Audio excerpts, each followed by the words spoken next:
Anda berlanjut, diterangkan oleh Allah, hei, tugas suami saat mulai pertama kali menikah, maka tugas yang pertama siapkan untuk mencari nafkah. Bagaimana caranya ya Allah? Diturunkan oleh Allah. Satu, jangan takut kehilangan rezeki. Jangan pernah mencuri, jangan pernah ngambil punya orang, karena punya kamu akan saya berikan sempurna. Kamu ngambil punya orang, maka kamu akan menyulitkan diri sendiri. Itu akan dikembalikan pada yang berhak. Ya, turun Quran surah ke-51 ayat 22. Dirinci, begini cara nyarinya. Quran surah kedua ayat 168. Kalau Anda ingin cepat baru bergerak, rizkinya sudah dapat. Quran surah kedua ayat 172. Ada yang dahsyat, dia belum keluar, rizkinya yang mendatangi dia. Jadi nanti di Al-Quran ada 8 jenis rizki. Di antara yang paling hebat, ada yang belum Anda datang, rizkinya sudah menjemput. Ada orang mendatangi rizki, ada rizki mendatangi dia. Contoh, Al-Imam Asy-Syafi'i sedang berdiskusi dengan Imam Malik gurunya. Kata Imam Asy-Syafi'i, Syekh, rizki itu mesti saya cari dulu, baru kita dapat.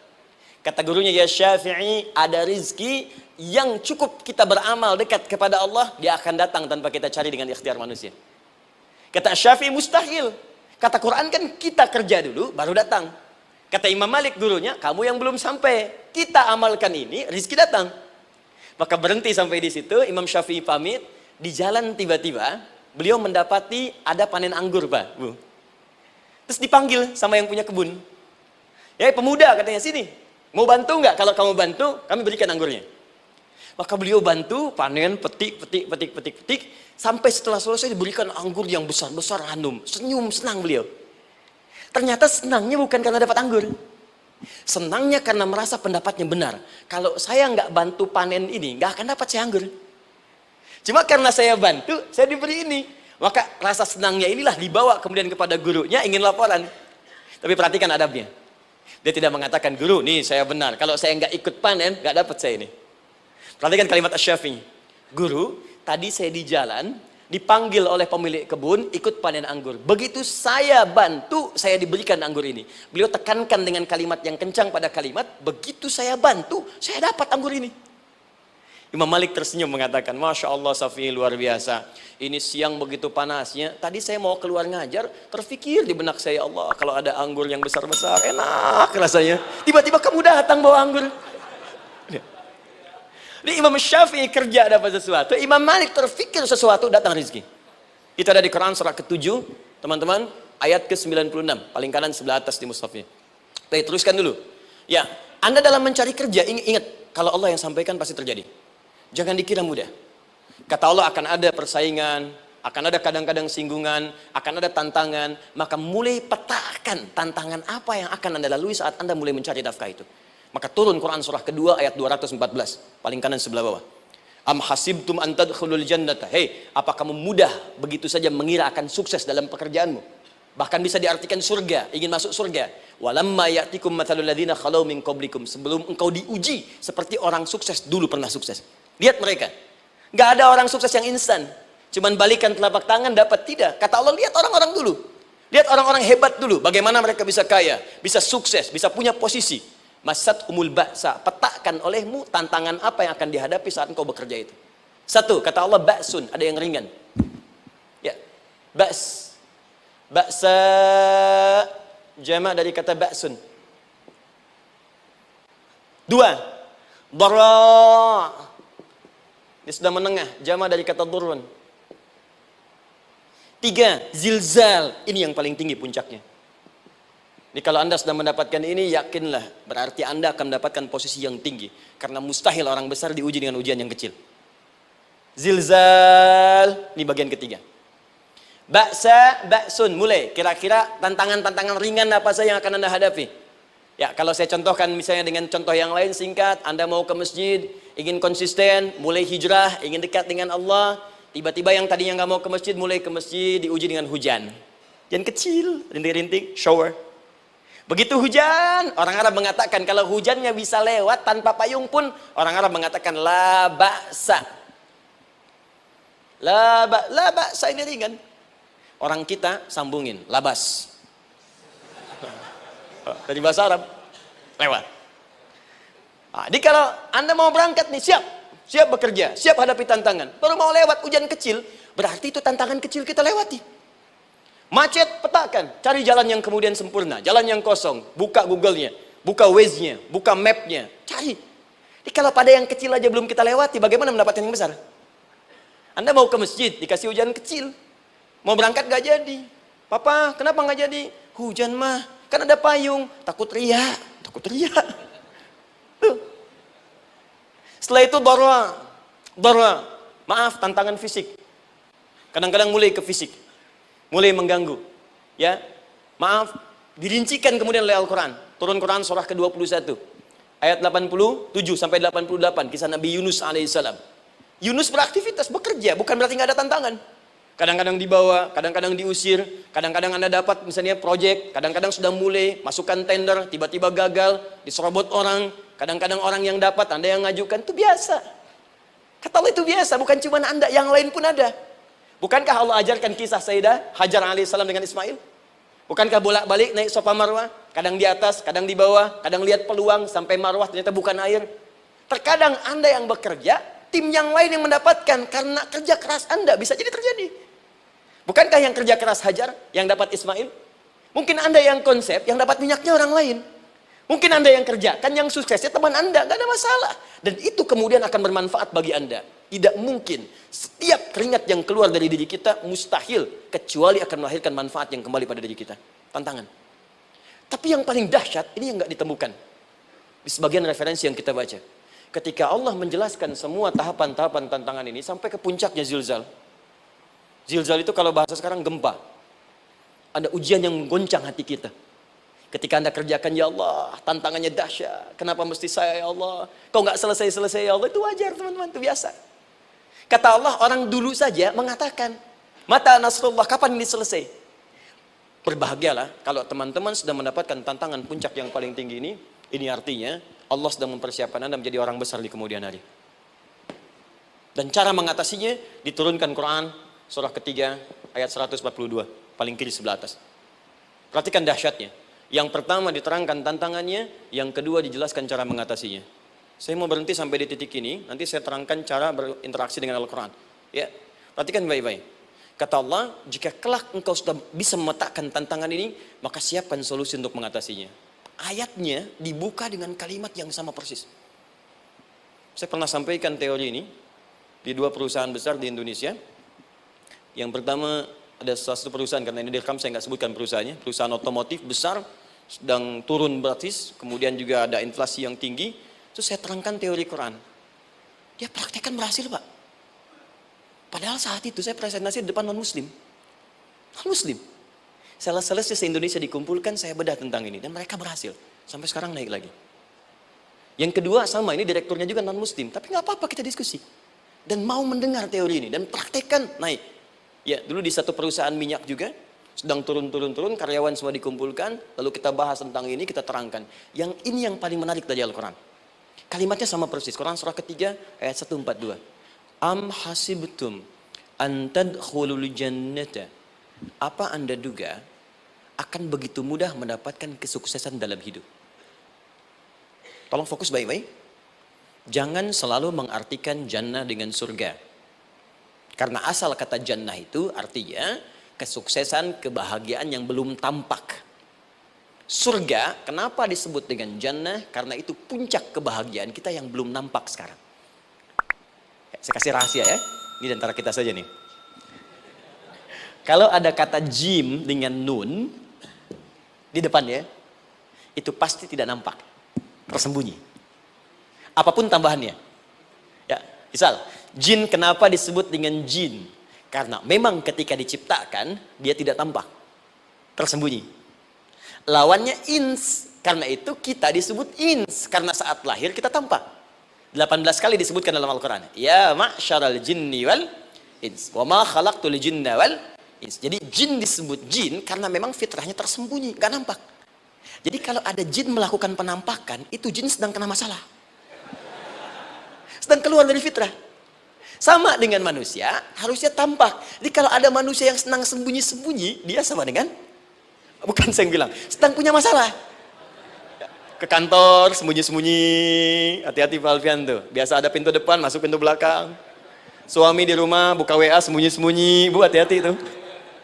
Pulang lewat pintu belakang, berarti sedang punya persoalan dalam hidup. Setiap ada jim dengan nun, pasti tersembunyi. Ibu punya janin, rahim. Dalam rahim ada janin.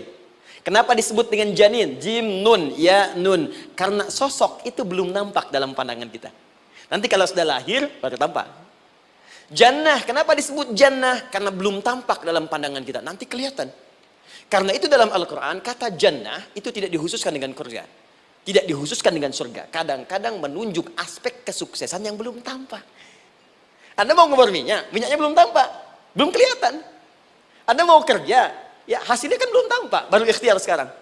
Karena itu orang Arab disebut kaya kalau mereka mendapatkan kebun yang tak tampak sebelumnya. Kebun anggur, bukan kurma, kalau kurma banyak. Kebun anggur, ada apel, ada jeruk, sampingnya ada sungai-sungai, disebut dengan jannah. Ya, kalau punya unta, nggak kaya di Arab, biasa. Karena yang kelihatan padang pasir, unta, hitam, merah, biasa. Tapi kalau sudah punya kebun anggur yang sulit di padang pasir ada kebun, itu baru disebut kaya. Karena itu orang Arab kadang mengartikan jannah dengan aspek kesuksesan yang belum tampak. Diartikan dengan kebun anggur, kebun apel, dan macam-macamnya. Perhatikan. Am hasibtum an tadkhulul jannah. Apa Anda duga ingin sukses itu begitu mudah? Sukses jadi tidak. Walamma ya'lamillahu alladhina jahadu minkum wa ya'lamas sabirin. Perhatikan baik-baik. Sebelum Allah memastikan pada diri Anda, terdapat dua hal yang paling utama untuk mengatasi tantangan tadi. Satu, jahadu. Kesungguhan. Serius. Jadi kalau mau sukses, mesti serius. Kerja serius. Cintai pekerjaan Anda. Ya, belajar anak-anak serius. Pastikan belajar dengan serius. Jangan cuma anak-anak duduk paling belakang, nggak pernah nanya, kadang ngantuk, pulang. Ujian, besoknya mau ujian, baru belajar. Ya, sistem SKS, sistem kebut. Ya kadang-kadang sejam Bu, Pak. Saya pernah ada orang di luar ngadu waktu di Libya, Ustadz gimana ini orang Indonesia? Kenapa? Saya belajar 3 bulan, besok mau ujian. Teman antum orang Indonesia pinjam catatan saya, baru semalam. Dia dapat 8, saya 7,5. Saya bilang, Anda belum tahu sistem SKS itu. Baik, ya. Tapi itu bukan solusi, begitu ujian selesai ilmu lupa. Itu poinnya. Jadi kalau hanya sekedar ilmu dipakai untuk ujian, pada prakteknya nggak akan terpakai. Ini banyak anak sekolah sekarang hanya belajar untuk ujian saja. Padahal kalau dipraktekkan, kadang kaitan dengan agama tinggi Bu, Pak. Fisika itu dengan agama itu tinggi. Gaya F1 sama dengan F2, gaya gerak sama dengan gaya dorong. Gaya sedikit, maka keluarnya sedikit. Pukul kencang, bunyinya kencang. Imannya kalau kuat, amalan jadi banyak. Iman sedikit, amal pun sedikit. F berbanding lurus dengan P, hukum Pascal. Gaya berbanding lurus dengan tekanan. Masuk bab akhlak. Makin banyak gaya, makin banyak tertekan. Nah itulah. Gaji 5 juta, gaya 10 juta, kan? Ini serius. Serius, di divisi apapun Anda, saya 3 sepekan lalu lah takziah ke tempatnya Yang Habibie, terus diminta tausiah di sana. Dan saya perhatikan beliau termasuk yang paling serius ketika diberikan tugas apapun. Gak pernah diberikan amanah kecuali mencintai pekerjaan itu. Yang Habibie demikian. Ciri orang sukses itu serius. Tapi keseriusan itu, kata Allah petakan jadi 3 bagian lagi. Karena jahadu itu punya 3 turunan kata. Satu, keseriusan merencanakan, disebut ijtihad namanya. Punya rencana. Mappingnya apa? Stepnya apa? Oke, Anda ingin kerjakan sebuah proyek, baik, proyeknya berlangsung berapa lama? Target kita apa? Jangka panjangnya, menengahnya, jangka pendeknya. Kemudian apa tantangan yang akan dihadapi di setiap tahapan-tahapannya? Selesaikan. Bahkan saking pentingnya tahap perencanaan ini ditunjukkan oleh Allah langsung lewat sholat. Teman-teman masih ingat sholat pertama yang kita kerjakan setiap hari, sholat apa namanya? Subuh. Apa artinya subuh? Tuh, ini masalahnya. Ini kata Al-Quran sendiri ya, kata Al-Quran sendiri. Nanti akan ditemukan orang yang ibadah tidak paham apa yang dikerjakan dan dilakukan dalam ibadahnya. Contoh sholat. Kata Allah akan ada orang sholat yang saat sholat tidak mengerti apa yang ia baca dan ia lakukan dalam sholatnya. Jujur tanyakan pada diri kita. Sampai detik ini, dari sekian ribuan kali ruku dan sujud, berapa persen bacaan sholat yang kita pahami? Jangan-jangan kita ruku tapi nggak ngerti yang dibaca. Sujud tak paham yang diungkapkan. Bagaimana bisa khusyuk? Mustahil. Maka kembali ke sini. Kenapa sholat pertama itu disebut dengan subuh? Teman-teman, ternyata semua nama sholat dari subuh sampai isya, plus bacaan dan gerakan dari takbir sampai salam, itu bukan sekedar gerakan semata. Semua ada artinya, ada maknanya. Dan diajarkan oleh Nabi langsung. Subuh disebut dengan subuh. Ada dua kata. Satu, fajar. Quran surah ke-17 ayat 78. Inna Qur'an al-fajri kana mashhuda. Kedua, subuh di surat At-Takwir. Was-subhi idza tanaffas. Kenapa disebut fajar? Fajar itu pancaran positif, pancaran kebaikan. Jadi kalau yang baik disebut fajar. Kalau yang jelek disebut fujur. Fujur ada di Quran surah 91 ayat 7 sampai 8. Wa nafsi wa ma sawaha fa'alhamaha fujuraha wa taqwaha. Fujur itu rambatan, gelombang buruk yang muncul dari nafsu. Ya, ditembuskan ke elemen tubuh kita. Misal gini. Tiba-tiba pengen marah. Ya, di tubuh kita mengatakan melotot, maka ini ada pancaran di hati kita nyambung kemudian ke mata. Ini rambatan dari sini ke mata disebut fujur namanya. Mau ke tangan pukul, masuk ke tangan. Itu rambatannya disebut fujur namanya. Ya. Yang baiknya disebut fajar.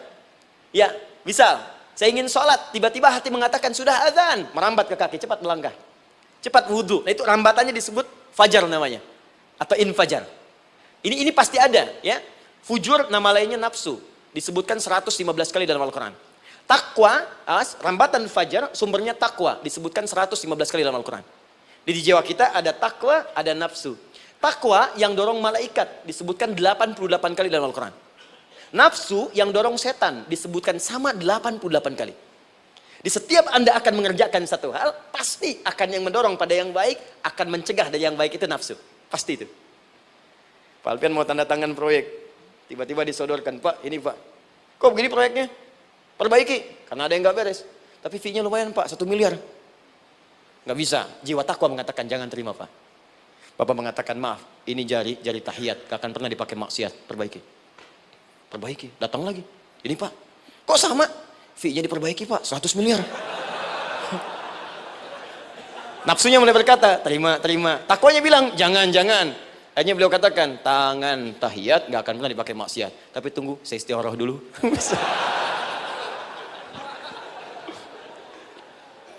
Nah, waktunya, ini salatnya disebut fajar. Kenapa disebut fajar? Karena saat kita tidur, terus dengar suara azan, Allahu Akbar, maka memancar dari iman kita, rambatan untuk merespon suara itu. Bangun kita untuk menunaikan sholat.